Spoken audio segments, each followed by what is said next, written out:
Chapter 7 Heart Beneath Armor. Just outside the stone maw of the catacombs, Brannock stands tall and wide, a protective wall of muscle and steel. He takes the villager Elira carries from her arms as she reaches the opening, lowering him to a readied bedroll near the rescued woman.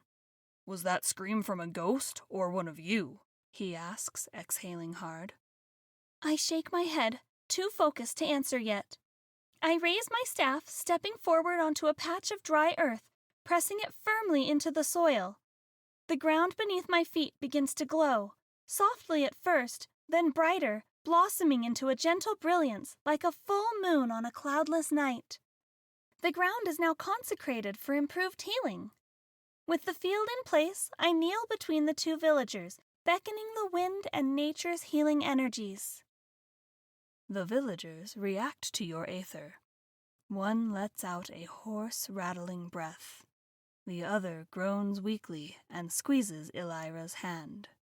Talanis folds her arms, watching as the color returns to the villagers' faces. "We'll need a cart. Neither of them should walk far." Brannock grunts and crouches low beside you, noting the fatigue evident on your face.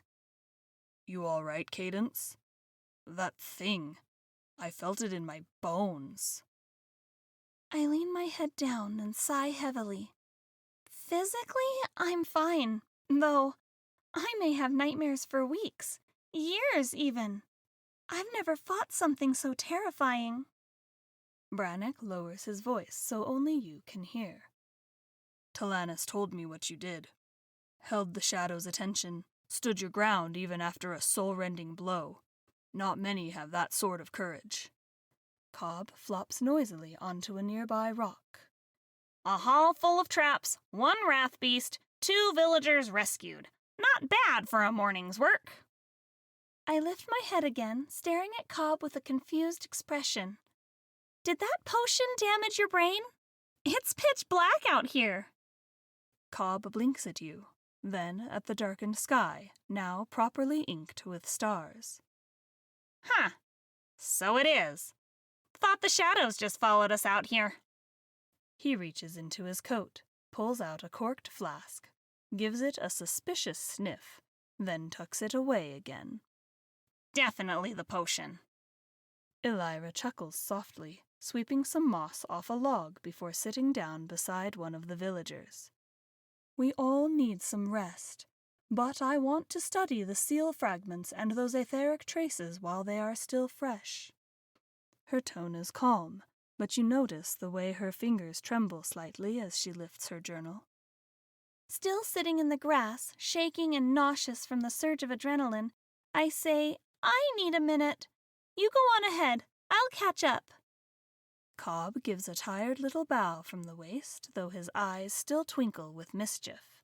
"Say no more. I'll have those traps disarmed before you can say free freak, before you can say something really hard." With that, he scampers into the ruin's entrance, retracing his steps down the trapped hallway, careful not to trigger anything. He's slower this time, taking his time to carefully disarm each trap. Talanis pauses briefly, her sharp gaze lingering on your expression. "You did well. Truly." She doesn't wait for a reply, but turns with crisp efficiency and strides after the others. The night air is cool and still, the breeze rustling through the tall weeds near the ruin's edge. Brannock seats himself nearby, a mountain of calm strength, his breathing slow and steady. I lay back in the grass, looking up at the stars as my shaking slows and nausea ebbs. After a while, I ask him, "How do you do it?" Brannock shifts slightly, glancing at you with gentle eyes. His deep voice rumbles gently into the stillness, the cadence slow and thoughtful. "How do I do what?" he asks invitingly. He leans back, looking up at the same stars you do, arms folded behind his head. "How do I stay calm?" he guesses. How do I keep going, even when it's all falling apart around me? He exhales a quiet breath. I don't. Not always. But I've lived long enough to know panic won't plug a wound or stop a monster. I used to thrash at everything. Problems, people, gods.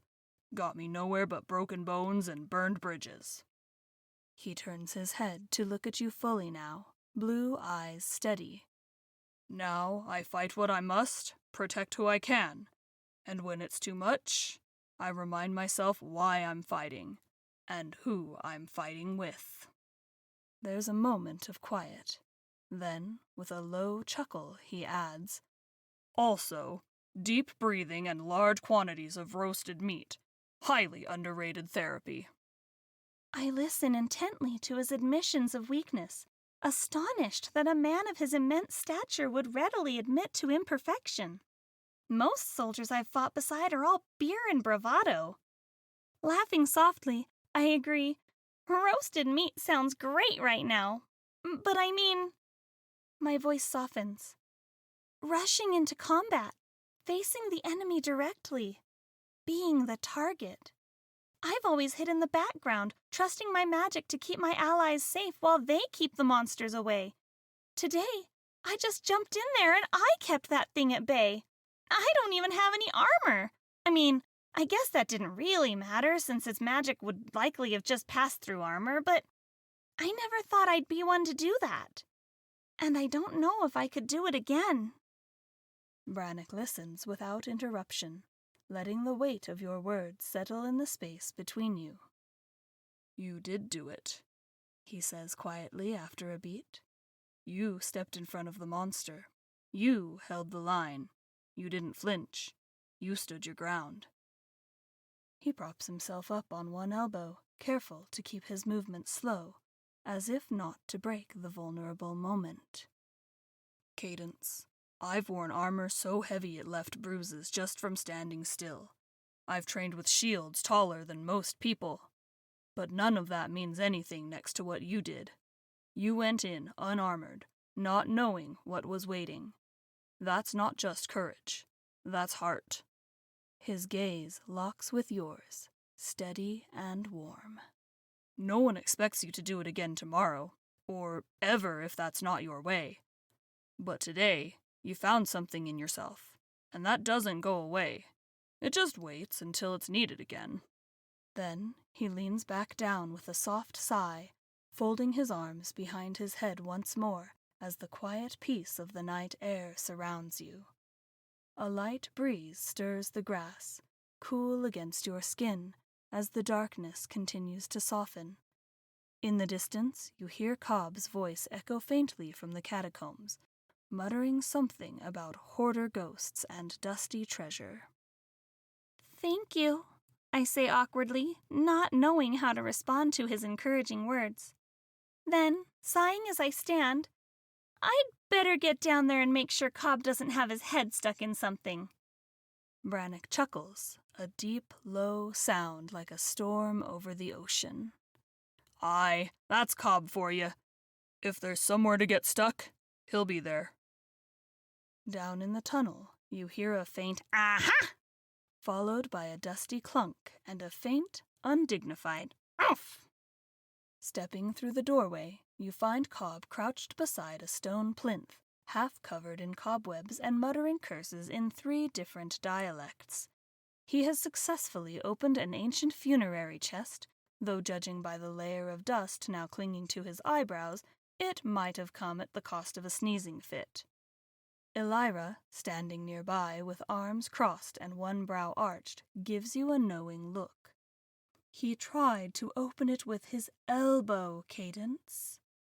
Cobb looks up at you with a wide grin, clearly unbothered by his state. There's gold in this one. Not much else, just a bunch of old pottery. All right, I say aloud to no one in particular. My mind, though lightened by Brannock's words, is still fatigued by the day's events. Let's return to town and rest. We'll head out for the Grey Quiet in the morning. Talanis gives a tired but determined smile. A rest sounds good. We'll need our strength for the Grey Quiet and whatever comes after.